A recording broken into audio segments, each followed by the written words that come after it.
Court से 2 साल की सजा होने के बाद आजम खान के बेटे अब्दुल्ला आजम की विधायकी रद्द हो चुकी है। यानी रामपुर के सियासी मैदान में एक बार फिर उपचुनाव का माहौल बन गया है।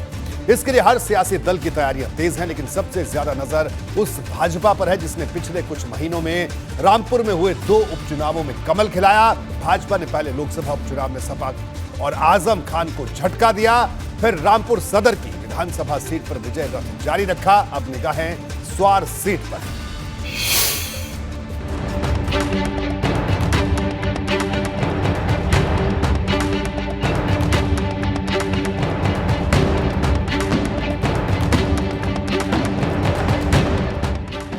रामपुर में फिर एक बार सियासी मैदान सजने वाला है। माना जा रहा है कि कुछ ही दिनों में स्वार सीट पर उपचुनाव की तारीख का ऐलान हो सकता है और फिर एक बार सबसे बड़ा सवाल यही होगा कि क्या आजम खान रामपुर में अपनी सियासी विरासत को पूरी तरह से खो देंगे। और उससे भी बड़ा सवाल ये कि रामपुर में समाजवादी पार्टी की विरासत को कौन बचाएगा, क्योंकि आजम और अब्दुल्ला में से कोई भी उपचुनाव नहीं लड़ सकता है। लोकसभा उपचुनाव में सपा ने आजम खान को फ्री हैंड दिया था, जिसमें आजम ने आसिम राजा को प्रत्याशी बनाया, लेकिन वो चुनाव हार गए। फिर रामपुर उपचुनाव में भी आजम ने आसिम पर भरोसा जताया, फिर भी उनकी हार हुई। अब सवाल ये भी है कि सपा की तरफ से अब्दुल्ला की सीट पर दावेदारी में कौन उतारा जाएगा। नुकसान तो जाहिरा है, दिखाई दे रहा है, लेकिन उनका समाजवादी पार्टी में कल भी वही खत था, आज भी वही है, क्योंकि वो हमारे सिर के ताज हैं, हमारे नेता। आजम खान साहब हमारे लीडर हैं, हमारे नेता हैं और नेता रहेंगे और हमारे सर के ताज हैं। आजम और सपा के खेमे में जहां एक तरफ सन्नाटा है तो दूसरी तरफ भाजपा के नेता जश्न में डूबे हैं, क्योंकि विधानसभा चुनाव के वक्त सपा ने रामपुर में 3-2 की जो बढ़त बनाई थी वो घटकर 1-3 पर आ गई है।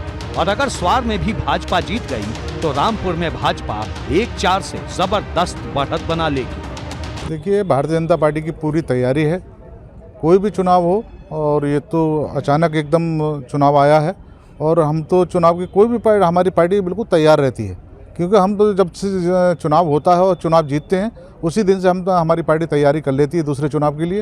लेकिन हमारी पार्टी पूरी तैयार है, लेकिन जिसे भी पार्टी हमारा प्रत्याशी बनाएगी, है ना, उसे चुनाव लड़ाएंगे और दिलो जान से जिता के भेजेंगे। सपा की मुश्किल सिर्फ भाजपा का खेमा ही नहीं बढ़ा रहा, बल्कि आजम की सियासी दीवार को गिराने में सभी विरोधी एकजुट हैं। पिछली बार स्वार सीट से अब्दुल्ला के खिलाफ हमजा मियां ने अपना दल एस के टिकट पर चुनाव लड़ा था। हमजा मियां भाजपा गठबंधन के इकलौते मुस्लिम प्रत्याशी थे जो अब्दुल्ला से हार गए। हालांकि इस बार उनके हौसले पूरी तरह बुलंद हैं। देखिए, अगर पार्टी के आदेश अनुसार काम किया जाएगा, सबसे पहले अगर पार्टी मुझे मौका देती है तो इतने वोट स्वार टांडे से अब की बार लेके आऊँगा कि पूरे ज़िले में आप देख लीजिएगा, पूरे ज़िले की बाकी सीटें एक तरफ और स्वार टांडे की सीट एक तरफ। और एक बार ये सीट अब की बार पार्टी के पाले में आ जाएगी, ऊपर वाले ने चाहा तो आज के बाद ये सीट समाजवादी का नाम और निशान बन जाएगी।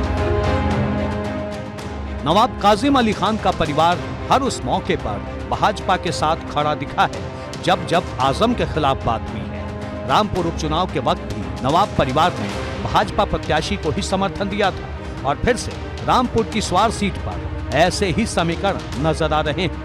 हालांकि पिछले चुनाव में जीत के आंकड़े सपा के हौसले जरूर बढ़ाते हैं। स्वार सीट पर 3,07,000 वोट हैं। 2022 के चुनाव में यहां से अब्दुल्ला को बड़ी जीत मिली थी। अब्दुल्ला को 1,26,000 से ज्यादा वोट मिले थे, जो कुल वोट का करीब 60% था। दूसरे नंबर पर हमजा मियां थे, जिन्हें 65,000 वोट ही मिल पाए थे, जो करीब 30% था। यानी अब्दुल्ला की जीत 60,000 से भी ज्यादा वोट से हुई थी। कुल मिलाकर स्वार सीट पर सियासी माहौल गर्म है, क्योंकि आजम के खिलाफ सिर्फ विरोधी ही नहीं, सपा के भी कई नेता हैं जो लंबे समय से आजम के खिलाफ आवाज उठा रहे हैं। देखिए, सपा हम तो राष्ट्रीय अध्यक्ष से मांग करेंगे कि हर वर्ग की तरह जो है आजम खान साहब के कहने का प्रत्याशी नहीं उतारा जाए। उनके कहने का प्रत्याशी उतरेगा तो जाहिर सी बात है उनकी जेब का होगा, दफ्तर का कोई और आदमी होगा, उनकी पसंद आसिम राजा साहब हैं, ऐसे लोग प्रत्याशी होंगे तो वोट कौन देगा। इनसे पार्टी मुक्त होकर पार्टी अपने हिसाब से जांच कराकर धरातल के आदमी को, फील्ड के आदमी को, जब जमीन पर वर्कर है उनमें प्रत्याशी बनाए किसी को, बहुत मजबूती से लड़ेगी पार्टी। राष्ट्रीय से मांग करेंगे, हम लोग लिख के दे रहे हैं उन्हें पत्र। रामपुर में एक तरफ जहां आजम परिवार के सामने सियासी संकट है, तो अखिलेश के सामने भी रामपुर से पश्चिमी यूपी को बड़ा संदेश देने की चुनौती है, क्योंकि रामपुर के मुसलमानों का मूड कुछ हद तक ये साफ करता है कि पश्चिमी यूपी का सियासी माहौल क्या है। और अगर इस बार भी अखिलेश इस उपचुनाव को जीतने में चूके तो 24 से पहले पार्टी की उम्मीदों को बड़ा झटका लग सकता है। एबीपी गंगा के लिए रामपुर से उबैदुर रहमान के साथ ब्यूरो रिपोर्ट।